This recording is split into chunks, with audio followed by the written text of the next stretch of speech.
Dear students, a very warm welcome to all of you in my today's lecture of Operations Research. In today's lecture, we will discuss upon the further example on mixed constraints LP problem. यानी आज के lecture में हम one more example mixed constraint LP problem के reference में discuss करेंगे. Example is as follows. Use the graphical method to solve the following LP problem. Maximize z is equal to 7x1 plus 3x2 and subject to constraints is equal to, first one is x1 plus 2x2 more than equal to 3, x1 plus x2 is less than equal to 4, second constraint.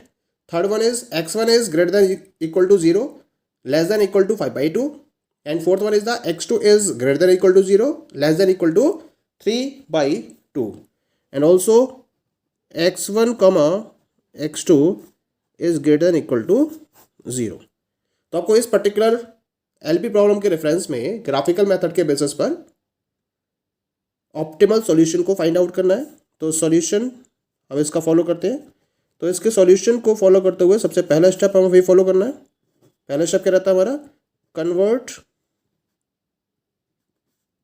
The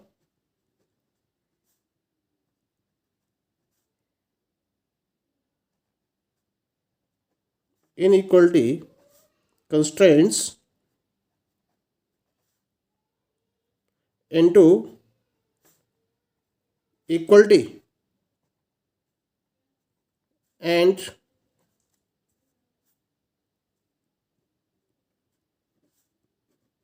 find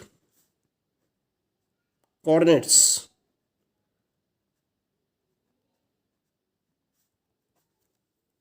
Come to the very first constraint, and the first constraint is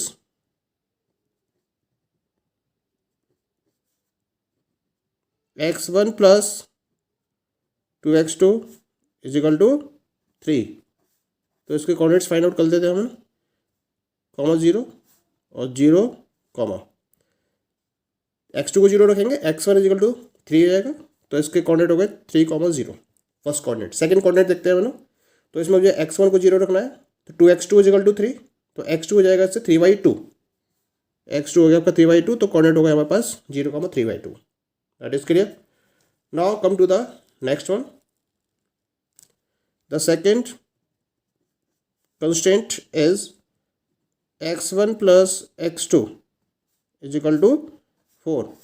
तो coordinates इसके हो जाएंगे आपके 4,0 और 0,4. Third की बात करते हैं. तो थर्ड में x1 इज इक्वल टू 5/2. तो इसके सिंगली कोऑर्डिनेट बनेंगे. वो क्या बनेंगे? 5/2, 0, क्योंकि ये x1 के करस्पॉन्डिंग वैल्यू दे रखी है. ऐसे ही फोर्थ होगा x2 इज इक्वल टू 3/2. तो इसमें भी सिंगल कोऑर्डिनेट बनेंगे. हो जाएगा 0,3/2. ठीक है. तो इस तरीके से हमारे पास चारों कोऑर्डिनेट्स यहाँ चारों कंस्ट्रेंट्स के कोऑर्डिनेट हमें ऑब्टेन हो चुके हैं. अब हमें सेकंड स्टेप को फॉलो करना है. सेकंड स्टेप में क्या करना है? मुझे प्लॉट करना है कंस्ट्रेंट को ऑन अ ग्राफ पेपर, और फिर फिजिबल रीजन को फाइंड आउट करना है और एक्सट्रीम पॉइंट्स को डिफाइन करना है. तो यहाँ स्टेप 2 लेके चलते हैं हम. Plot these constraints on graph and find feasible reason as well as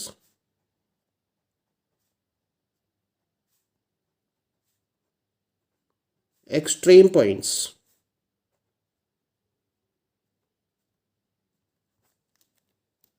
ठीक है.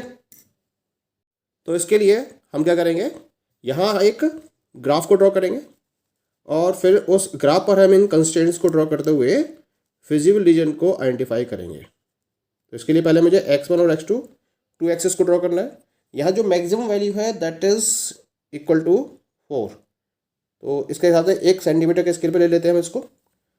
और यहाँ मैं कर्व को ड्रॉ कर देता हूँ उसके करस्पॉन्डिंग, जो कि आपकी x2 एक्सिस का corresponding.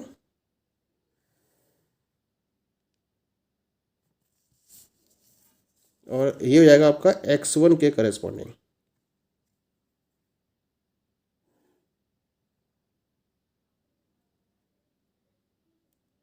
One, two, three, four, five, six, ऐसे यहाँ पे भी हम ड्रॉ कर लेते हैं, इसको पॉइंट को इंडिकेट कर लेते हैं। ये आएगा 1, 2, 3, 4, 5।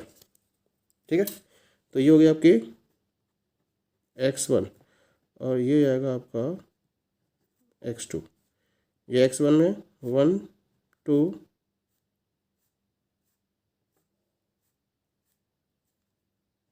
3, 4, 5, 6, ऐसे ये आएगा आपका x2 में 1, 2, 3, 4 और 5। क्लियर। अब मुझे क्या करना है, मुझे अब यहाँ कंस्ट्रेंट्स को ड्रॉ करना है। पहला कंस्ट्रेंट हमारे पास 3,0, 0,3/2। 3,0 इज दिस कोऑर्डिनेट एंड 0,3/2 मतलब 1.5 और 1.5 का मतलब हो गया आपका 1 और 2 के बिल्कुल मिडिल में, यानी कि ये पॉइंट हो गया आपका this one. This point will represent 0,3/2। इन दोनों पॉइंट्स को मैच करते हुए हम फर्स्ट कंस्ट्रेंट को यहाँ ड्रॉ कर देते हैं।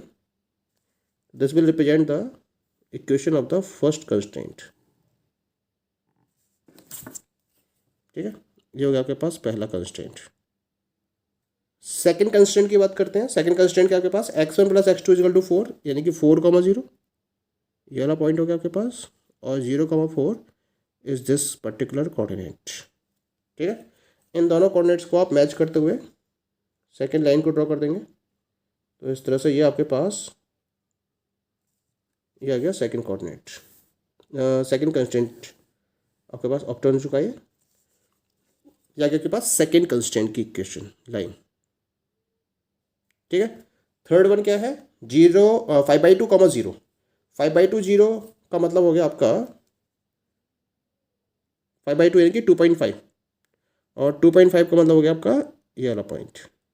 और क्योंकि 5/2, 0 है, तो इसका मतलब इस पर्टिकुलर पॉइंट से एक परपेंडिकुलर हमें ड्रॉ करना होगा x1 या फिर x2 के पैरेलल। हमें एक लाइन ड्रॉ करनी पड़ेगी जो इस पर्टिकुलर कंस्ट्रेंट को प्रॉपर्ली रिप्रेजेंट करेगा। ठीक है, दिस इज द लाइन जो है आपके पास थर्ड। फोर्थ वन क्या है आपके पास, x2 इक्वल टू 3/2, यानी कि 0,3/2। 3/2 का मतलब हो गया 1.5, और ये है आपके पास 1.5, यानी कि इस लाइन से x1 के पैरेलल एक लाइन ड्रॉ करनी पड़ेगी मुझे यहाँ पर। ठीक है, जो प्रॉपर्ली x1 इक्वल टू 3/2 को रिप्रेजेंट कर रहा होगा। ठीक है,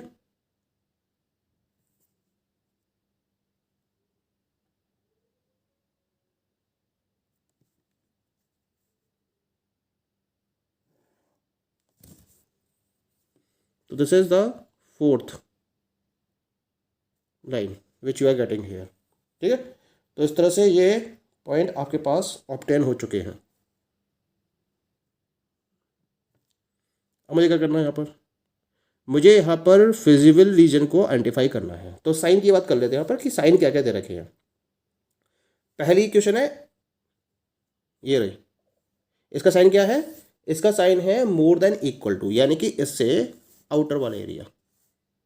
ठीक है, यानी कि इस वाली लाइन से आउटर वाला एरिया, यानी कि अंदर वाला एरिया को काम करेंगे हमारा। दूसरी क्वेश्चन है x1 plus x2 less than equal to 4।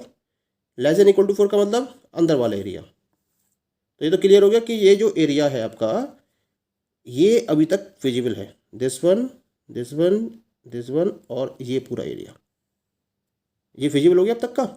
अच्छा, अब आगे बात करते हैं। अगला है x1 is less than equal to 5/2। Less than equal to 5/2 का मतलब जो तीसरी क्वेश्चन है ये है, इससे अंदर का एरिया, ये अंदर का एरिया। ठीक है, और चौथी क्वेश्चन है x2 is less than equal to 3/2, यानी कि इससे अंदर का एरिया। तो यहाँ पर फिजिबल रीजन मुझे साफ साफ दिखाई दे रहा है। ये जो रीजन है जिसको मैं शेडेड वे में डिफाइन कर रहा हूँ, ये आ गया, ये आ गया फिजिबल रीजन। तो इसके ये पॉइंट्स आ गया आपके पास, एक पॉइंट ये है, एक पॉइंट ये आ गया आपके पास, और एक पॉइंट ये आ गया। ये 3 पॉइंट हो गए जो इसके एक्सट्रीम पॉइंट हो गए। इसको मैं कहूँगा फिजिबल रीजन। क्लियर। और इसमें जो एक्सट्रीम पॉइंट्स हैं वो कौन कौन से हैं? एक तो ये ए मान लिया मैंने इसको, दिस इज ए पॉइंट, ये हो गया बी पॉइंट, और ये हो गया आपके पास सी पॉइंट। ठीक है। ए पॉइंट के जो कोऑर्डिनेट्स हैं वो आपको देखने पड़ेंगे। x1 के करस्पॉन्डिंग तो ये 5/2 आ गया, क्लियर हो गया। लेकिन x2 के करस्पॉन्डिंग कितना है? ये x2 के करस्पॉन्डिंग इसको हम मेजर करेंगे, ये वाला पॉइंट आएगा। अब इसको मेजर कर लेते, कितना है ये वाली, ये वैल्यू है आपके पास, ये देखिए, ये बिल्कुल देखिए 1 2 3 के 2 और 3 के बीच में है। तो इसको मैं 1/4 कंसीडर करूँगा।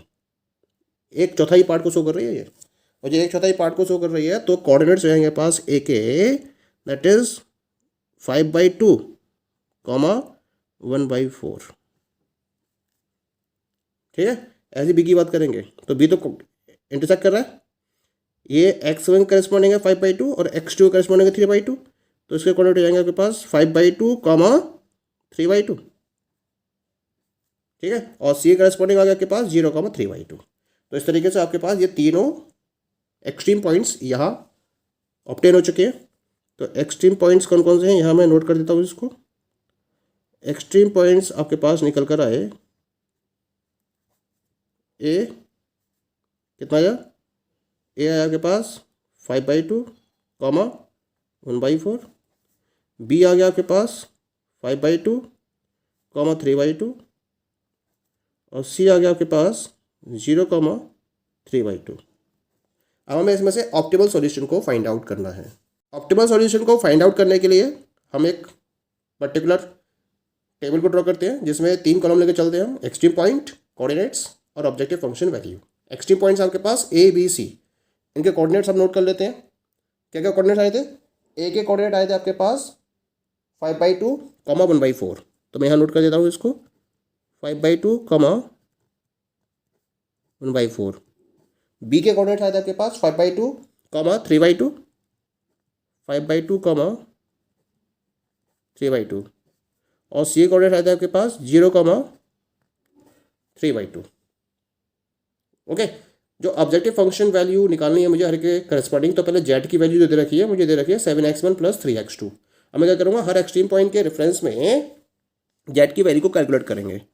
तो Z is equal to, this is in correspondence of extreme point A, तो 7 × 5/2 प्लस 3 × 1/4। ठीक है, ये आपके पास आ गई 470 + 3, जो हो गया 73/4।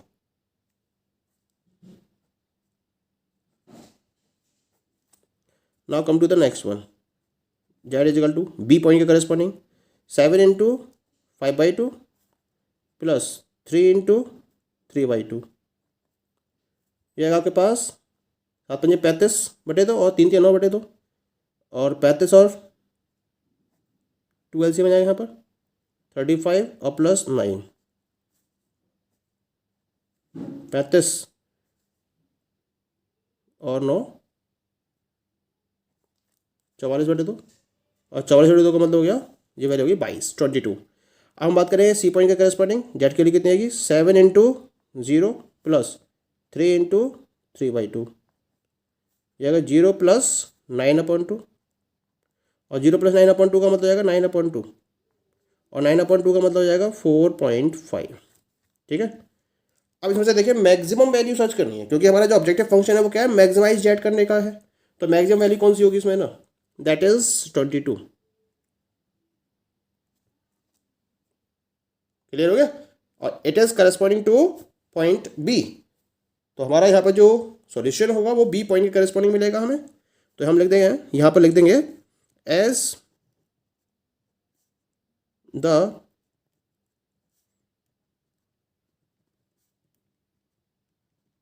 maximum value of z is corresponding to extreme point B. So optimal solution will be, क्या हुआ optimal solution? x1 is equal to 5/2, x2 is equal to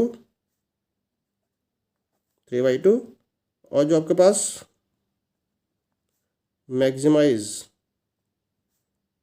that obtain होगा that will be equal to 22. So this is the answer of the given LP problem. Okay, thank you.